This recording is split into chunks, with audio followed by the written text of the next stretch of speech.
Hello everyone. हम start करते हैं हमारा केस नंबर 4। ये केस कवर करता है chapter number 5 compromise arrangement and amalgamations. इसमें स्पेसिफिकली 3 सेक्शंस कवर किए गए हैं। Section number 232, section number 239 and section number 240। तो सेक्शन नंबर 232 में दिया गया है पूरा प्रोसीजर मर्जर एंड अमालगमेशन से रिलेटेड। सेक्शन नंबर 239 कहता है कि बुक्स जो है वो अमालगमेशन के बाद अपने को कब तक रखने पड़ेंगे, और अगर डिस्पोज करना है बुक्स को तो अपने को सेंट्रल गवर्नमेंट का अप्रूवल चाहिए होगा।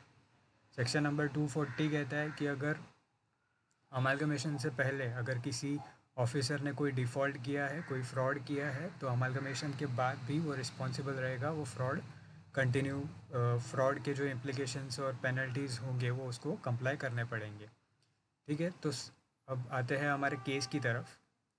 तो इसमें दिया गया है कि KBL लिमिटेड ये एक लिस्टेड कंपनी है which has been existed for 10 years, और इसका मेन बिजनेस है मिडल ईस्ट इंडिया में, और ये एक बेवरेज कंपनी है, और ये बिलोंग करती है कर्नाटका से। उसके बाद है Akshay beverage limited ABL limited, वो भी कर्नाटका से है। वो भी एक बेवरेज कंपनी है बट ये कंपनी अनलिस्टेड है। ठीक है, तो KBL is a listed company, ABL is an unlisted company.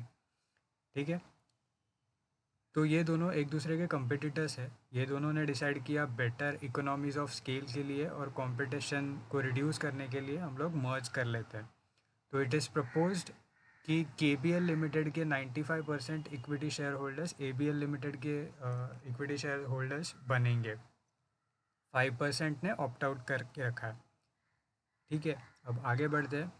ये इनके ऑब्जेक्ट क्लॉज में लिखा हुआ है कि मर्जर के बाद भी ये लोग वो अपना जो बिज़नेस है बेवरेजेस का वो कंटिन्यू करेंगे। सो अकॉर्डिंगली वो लोग ने एप्लीकेशन फ़ाइल कर लिया है NCLT के पास। सारे डॉक्यूमेंट्स इंफॉर्मेशन जो भी नेसेसरी है वो सब वो लोग ने सबमिट करके रखा है। ठीक है, ट्रिब्यूनल ने अभी ऑर्डर किया है कि जो डिसेंटिंग शेयर होल्डर्स है 5% वाले, उनको तुम लोग प्रॉपर वैल्यूएशन करके उनको पेमेंट कर देना। एडिशनल जो भी इंफॉर्मेशन जो ट्रिब्यूनल को चाहिए वो ट्रिब्यूनल ने ले लिया है। ठीक है, now the tribunal by order sanctioned the arrangement leading to merger and made provisions for all the required matters which inter alia included valuation of shares and payment to such shareholders of KBL Limited। मतलब ये लोग जो लोग ने opt out करके रखा है उनको पेमेंट करना है। ठीक है, A certified copy of order was also filed with the Registrar of Companies for registration within the due date. One of the earlier directors, एक earlier director है KBL का, जिसका कहना ये है कि जो इफ़ेक्टिव डेट होगा वो रजिस्ट्रार ऑफ कंपनीज़ के पास हम लोग जब फाइल करते हैं वो डेट होगा, लेकिन अगर हम लॉ पढ़े तो उसमें लिखा है कि जो अपॉइंटेड डेट होगा वो इफ़ेक्टिव डेट होगा। तो ये लोग ने यहाँ पे दिया हुआ है कि however the scheme had indicated an appointed date being the completion of 15 days from the date of receipt of certified copy of the order of the tribunal from which the merger shall be effective। अगर आपने chapter ठीक से पढ़ा होगा तो ये appointed date वहाँ पे दिया हुआ है। ठीक है, it is expected that the actual implementation of the scheme of merger is going to take some time. मतलब मर्जर के लिए थोड़ा सा टाइम लगेगा, तो डायरेक्टर्स को जानना है कंपनी सेक्रेटरी से कि वो प्रोसीजर क्या होगा।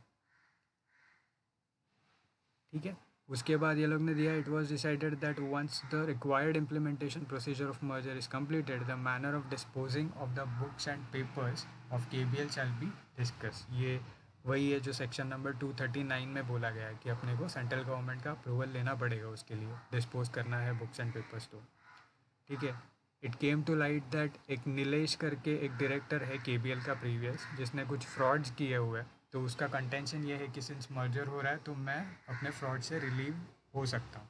तो ये कंटेंशन पूरा का पूरा गलत है। मैं बता देता हूँ आपको, सेक्शन नंबर 240 में बोला गया है कि he will be liable for all the penalties for which उसने जो कुछ भी फ्रॉड या ऑफेंसेस करे हुए हैं बिफोर मर्जर। ठीक है, वो पाप उसको ही धोने पड़ेंगे। तो हम लोग आते हैं अभी क्वेश्चंस पे। From the above case scenario, it is observed that KBL, a listed company, is being merged with ABL, which is an unlisted company. and under the scheme of merger, the KBL shall transfer all its assets and liabilities to ABL. Decide as to when the ABL shall become a listed company after KBL is merged with. तो अगर आपने ढंग से ये section पढ़ा होगा, section number 232, तो उसमें बोला गया है कि जब एक अनलिस्टेड कंपनी और एक लिस्टेड कंपनी जब भी मर्ज होते हैं, तो वो जो अनलिस्टेड कंपनी है उसका स्टेटस लिस्टेड में चेंज नहीं होगा. अगर उसको लिस्टेड होना है तो उसको अलग से सारे कंप्लायंसेस कंप्लीट करने पड़ेंगे, उसके बाद ही वो लिस्टेड बन सकती है. ठीक है, तो हम आते हैं अपने ऑप्शंस की तरफ, जिसमें बोला गया है कि अब ए वाला क्या है, ABL shall remain an unlisted company until it becomes a listed company. Correct है. ABL shall immediately become a listed company after merger since KBL is a listed company. नहीं. ABL shall become a listed company after merger of KBL, a listed company with it once the certified copy of merger is registered with ROC. नहीं. ABL shall become a listed company once the application for sanctioning the merger is filed with the tribunal since the merger is proposed with KBL, a listed company. नहीं. मैंने ये चारों options इसलिए पढ़े कि ताकि अपने को अंदाज़ा हो कि दिया क्या गया है, लेकिन एग्ज़ाम में जब आप करोगे तो आपको ये पता है कि ये फर्स्ट ऑप्शन ही करेक्ट है. ठीक है, तो आप एक ही सिर्फ सिलेक्ट करना और बाकी का टाइम वेस्ट करने की ज़रूरत नहीं है. तो ये ऑप्शन ही सही है. ABL shall remain an unlisted company until it becomes a listed company. ये स्टेटमेंट करेक्ट है. अब नीचे अपन आंसर देखते हैं. 4.1 का आंसर है A. ABL shall remain an unlisted company until it becomes. ठीक है, अब आते हैं 4.2. 4.2 में क्या दिया है.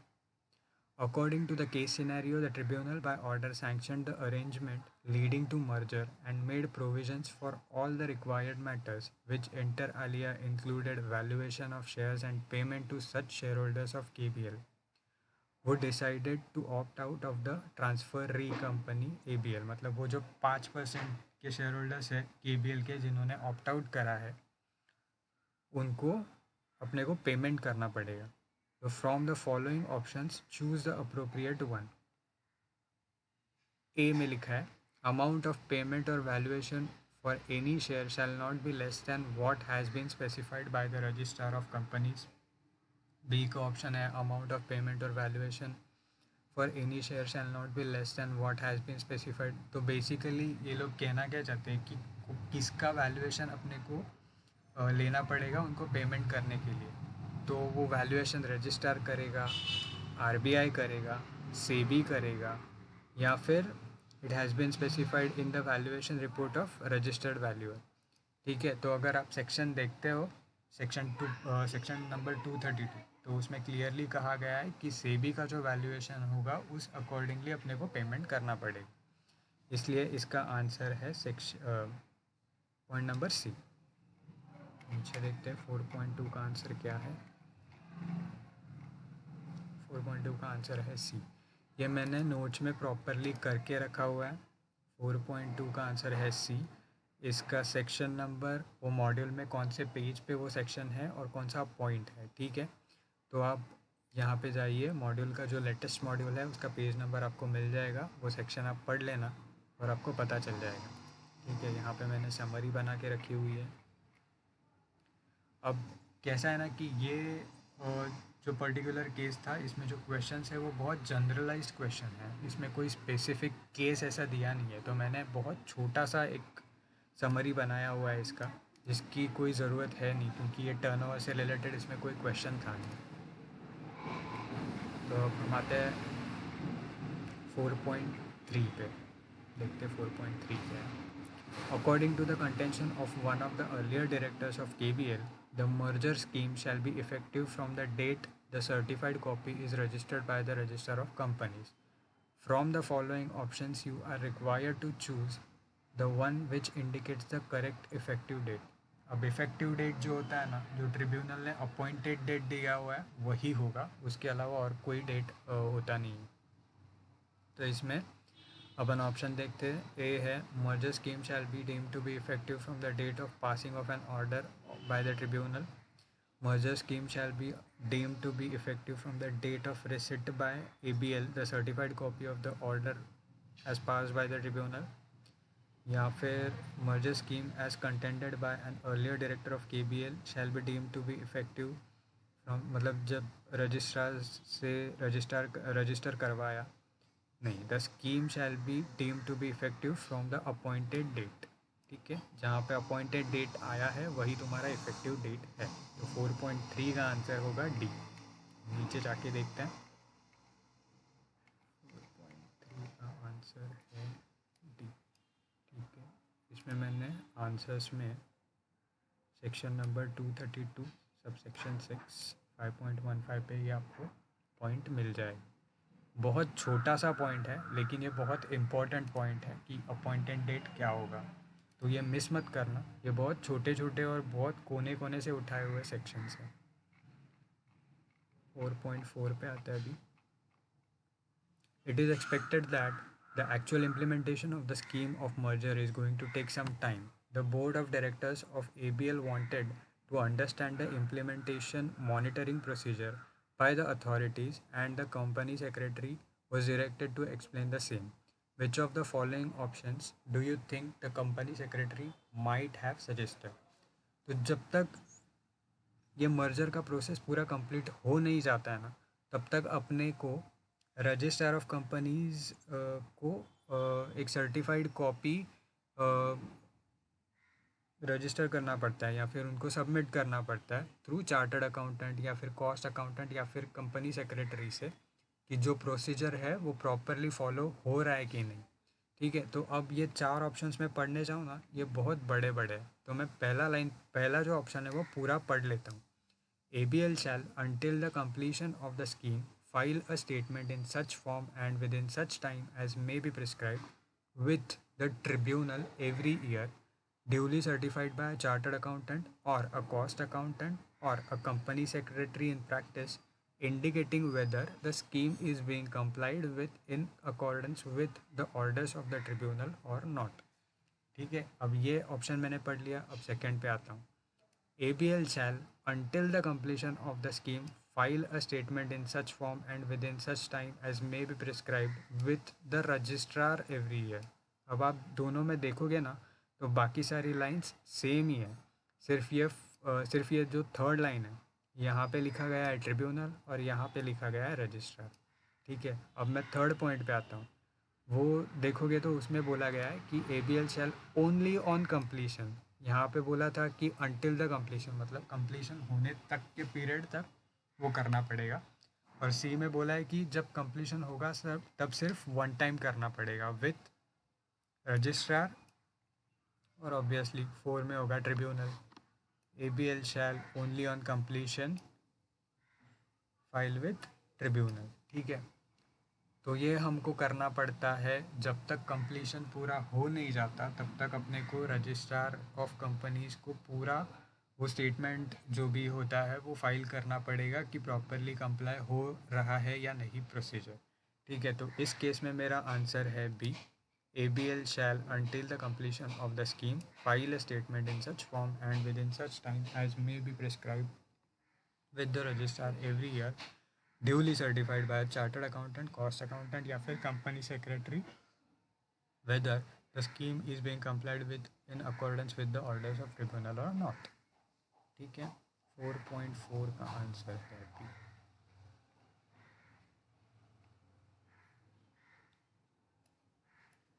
देखो मैं थोड़ा सा फास्ट जा रहा हूँ इसमें, मुझे भी पता है, लेकिन अपने पास थोड़ा सा टाइम कम होने की वजह से, क्योंकि मेरे को ये थोड़े कम टाइम में समरी पूरा कवर करना है, तो इसलिए मैंने नोट्स बना के रखे हैं यहाँ पे। आपको मॉड्यूल का पेज नंबर भी मिल जाएगा, सेक्शन भी मिल जाएगा कहाँ कहाँ पे है।